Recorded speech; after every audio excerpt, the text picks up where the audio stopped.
Assalamualaikum warahmatullahi wabarakatuh.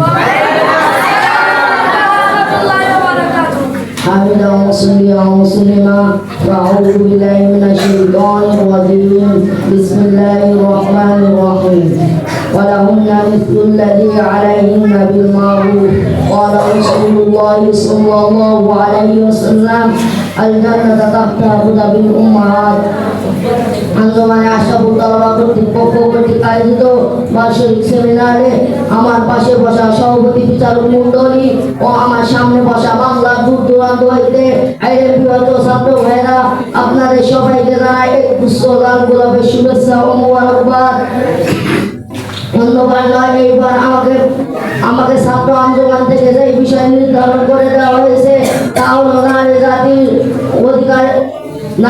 অধিকার প্রতিষ্ঠিত সাল্লাল্লাহু আলাইহি ওয়াসাল্লাম। আমি এই বিষয়ে কিঞ্চিৎ আলোকপাত করব ইনশাআল্লাহ। বক্তব্য শুরু থেকেই আমি সর্বপ্রথম যেতে চাই 1400 বছর আগে যখন ছিল আলামিশাহর অন্ধকার, মূর্খতার অন্ধকার, বর্বরতার অন্ধকার, আকাশে বাতাসে উঠছিল মাজলুমান ও আজাদের রক্তের উন্মোট গন্ধ সারা বিশ্বে জুড়ে চলছিল অন্যায় অবিচার পাপাচারের দুর্গন্ধময় বাতাস। তখন সমাজ ছিল কিন্তু সমাজের মধ্যে সহযোগিতা ছিল না, তখন ব্যক্তি ছিল কিন্তু ব্যক্তির ভিতরে ব্যক্তিত্ব ছিল না, তখন মানুষ ছিল কিন্তু মানুষের ভিতরে মানুষত্ব ছিল না।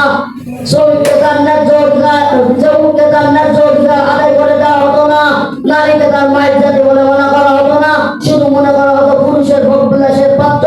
এমন সময় চারি স্তর থেকে বেশি আসছিল মাজলুমানকে এভাবে শেষ হয়ে যাবে, নারী জাতিকে এভাবে শেষ হয়ে যাবে।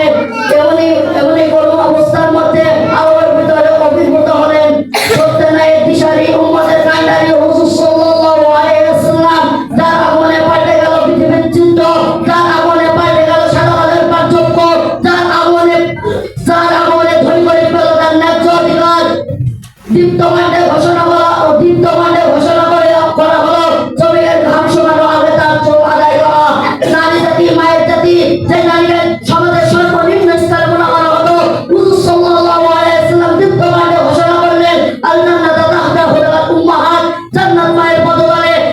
দিতে হলে এটাই বাস্তবতা যা মাত্র ইসলাম ছাড়া নারী জাতিকে আর কোনো ধর্ম তার ন্যায্য অধিকার দিতে পারেনি আর পারবেও না। আমরা হিন্দু ধর্মের দিকে তাহলে দেখতে পাই তারা নারী জাতিকে কোনো অধিকার দিতে পারেনি। যদি কোনো নারী জাতি বিবাহিত হয় এবং সে তার স্বামী যদি মারা যায় তাহলে তাকে ওই অভিযোগের মধ্যে তার স্বামীর সাথে চালিয়ে দেওয়া হয়। আমরা ইংরেজদের জামালে দেখতে পাই তারা নারীদের নিয়ে এত নিচে নেমেছে আর কোনো ধর্ম নামেনি তাদের মতো নিচে। তারা নারীকে শুধু মনে করে ভোগ বিলাসের পাত্র, তারা নারীকে মনে করে অপচয় খারাপ জিনিসের একটি পাত্র।